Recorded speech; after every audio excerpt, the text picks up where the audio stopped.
To include live chat support in Weebly, start by opening your web browser and navigating to Weebly.com. Click on the Sign In button at the top right. Then fill out the required fields with your email and password information.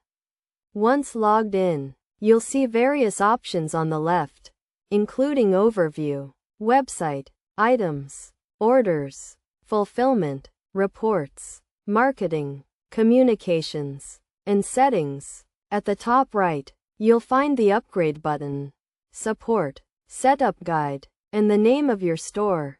To add live chat support, click on the Website option and select Edit Site. If you have an outside account, sign in and access the app catalog, where you can find the live chat option. Alternatively, you can use a widget creator like Common Ninja. If you can't find the live chat option, go to Edit Site, click on the plus sign, and select Section. Scroll down and click on Embed Code to create a new section. Then paste the URL of your live chat widget. This will add live chat support to your website.